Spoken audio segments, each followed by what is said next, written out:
అన్ని మతస్థులు వాళ్ళు ఉండొచ్చు, క్షమించాలి, మిమ్మల్ని బాధ పెట్టాలి కాదు, భయపెట్టాలి కాదు. మీ మతాన్ని మీరు గౌరవించుకోండి, మీ మతాన్ని మీరు కాపాడుకోండి, మీ మతాన్ని హైలైట్ చేసుకోండి. వాళ్ళకి పెట్టు, నాది నాకే పెట్టు, నా వాయిస్ నాకే పెడతారు, పెద్ద మనిషివా? అందరూ ఎవరు మతం వాళ్ళది, ఎవరు కుటుంబం వాళ్ళది, ఎవరు జిల్లా వాళ్ళది, ఎవరు మండలం వాళ్ళది, అలాగనే ఎవరి మతం వాళ్ళది. కాబట్టి ప్రతి ఒక్క హిందువు మేల్కొని పక్క రాష్ట్రాలలో కూడా అది నచ్చక తిరగబడుతున్నారు. తెలుగు 2 రాష్ట్రాలు కాదు, ప్రపంచవ్యాప్తంగా హిందువులు తెలుగు వాళ్ళు అందరూ కూడా దీన్ని తీవ్రంగా వ్యతిరేకించాలా. జగన్మోహన్ రెడ్డి మీద వ్యతిరేకత తిరగబడాలని మనస్ఫూర్తి కోరుకుంటున్నా. ఇంకోటి చెప్తున్నా, వైఎస్ఆర్సీపీ గవర్నమెంట్లో ఉండి వైఎస్ఆర్సీపీ కార్యకర్తలుగా ఉంటూ వైఎస్ఆర్సీపీలో కొంతమంది ఉన్నారు, అందరినీ కాదు, క్షమించాలా. కొన్ని కుక్కలు ఉన్నాయి, వైఎస్ఆర్సీపీ కుక్కలు, అందరిని అట్లా క్షమించాలా. కొన్ని కుక్కలు ఎప్పటికీ కూడా ఇన్ని శాంపుల్ రిపోర్ట్స్ వచ్చినా ఇది నిజమని నిర్ధారణ అయినా ఎంతోముందు చేసిన పరిస్థితులు వీటికి అనుకూలంగా ఉన్నా కూడా వెనకేసుకొని వస్తున్నా. గుర్తుపెట్టుకోండి, మీరు పొలం చూసుకున్నారు, ఇంకోటి చూసుకోవచ్చు, వైఎస్ రాజశేఖర రెడ్డి గారి ఆధ్వర్యం చూసుకొని కూడా ఓట్లు వేస్తుండొచ్చు. మీరు ఏది చూసి అతను వెనకేసుకొని వచ్చి ఓటేసినా తప్పు లేదు. కానీ చివరాఖరికి మనం నమ్మే హిందూ ధర్మం నుండి వెంకటేశ్వర స్వామిని నాశనం చేస్తున్నా కూడా మనం వెనకేసుకొని వచ్చినాము, జగన్మోహన్ రెడ్డి మంచోడు అన్నాడంటే మీరు ఖచ్చితంగా హిందూ ధర్మానికి వ్యతిరేకులు. మీరు హిందూ ధర్మాన్ని నాశనం చేయడంలో ప్రత్యేకమైన పాత్ర పోషిస్తున్నారు. మీ అందరికీ ఇప్పటివరకు మాట చెప్తున్నా, ఇప్పటి వరకు మీరు రాజకీయంగా తప్పు చేస్తే ప్రజలు మిమ్మల్ని ఓడించారు. ఈసారికి వెంకటేశ్వర స్వామితోనే పెట్టుకున్నారు. మీ కుటుంబాలు నాశనం అయ్యే అవకాశం కూడా త్వరలో ఉంది, అవ్వాలని నేను కోరుకోవట్లే.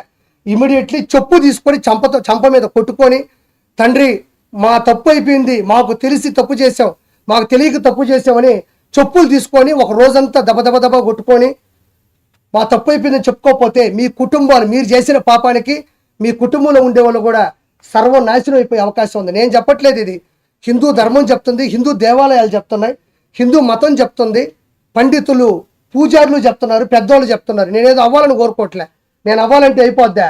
కాబట్టి ఇమ్మీడియట్లీ మీరు మీ ఇళ్లలో ప్రక్షాళన చేసుకొని మనస్ఫూర్తిగా కోరుకుంటున్నాను.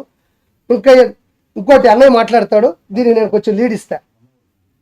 పొన్నవోలు సుధాకర్ రెడ్డి అడ్వకేట్, ఇది కరెక్టే కదా. పొన్నవోలు సుధాకర్ రెడ్డి అడ్వకేట్ అని ఒక వ్యక్తి నా దృష్టిలో ఒక గాడిదని అనిపిస్తుంది, క్షమించండి.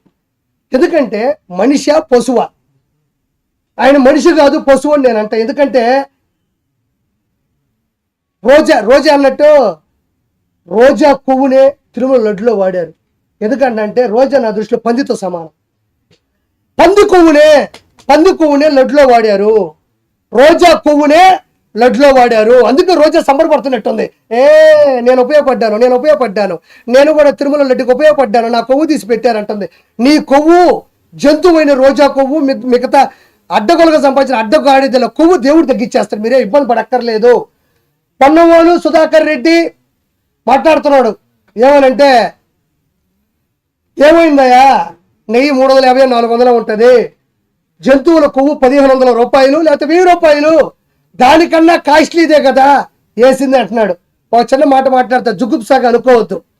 వాళ్ళ ఇంటికి వెళ్ళినప్పుడు పొన్నవోలు సుధాకర్ రెడ్డి వాళ్ళ ఆవిడ అన్నం పెట్టి మ్యాక్సిమం ఏమేస్తుంది, పచ్చడి, కూర, ఒక పప్పు, లేదా కోడిగుడ్డు, లేదా చికెను, లేదా ప్రాన్స్, మటను.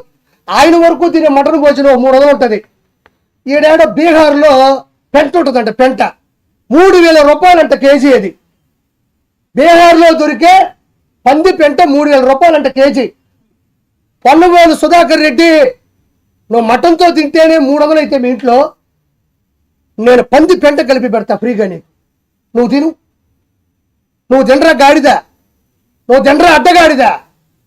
హిందువుల ధర్మాన్ని నాశనం చేస్తుంటే నువ్వు అడ్వకేట్గా ఉండి ఏది మంచి, ఏది చెడు, ఏది పద్ధతి అని కూడా మినిమం ఆలోచించకుండా నేను గాడిదన్నా అడ్డగాడిదన్నా మించిన బూత్ ఏంటంటే కొవ్వు పదార్థాలు కలిపారు, నెయ్యి కన్నా విలువైన అట్టాడు. విలువ అనేది నువ్వు డబ్బులు పెట్టి చెప్తావా? ఒక ఆచారం ఉన్నదా? ఒక ఆచారం, ఒక పవిత్రత, ఒక విశిష్టత, అంటే దేవుడు సంబంధించినటువంటి దానికి సంబంధించినటువంటి ఒక ఆలోచన ఉన్నదా? పూజారులు, పండితులు అనాథ కాలం అంటే పురాతన కాలం నుంచి వచ్చినటువంటి విగ్రహ ప్రతిష్ఠ ఉన్నదా? దానికి సంబంధించిన ఒక ఫార్ములా, ఒక ఫండమెంటల్ థియరీ ఉన్నదా? నిన్ను ఎవడు అడ్వకేట్ చదువుకోమన్నాడు వాడి నెంబర్ చెప్పు, వాడిని కొడితే ఫస్ట్ కుక్కను కొట్టేట్టు. నీకు మినిమం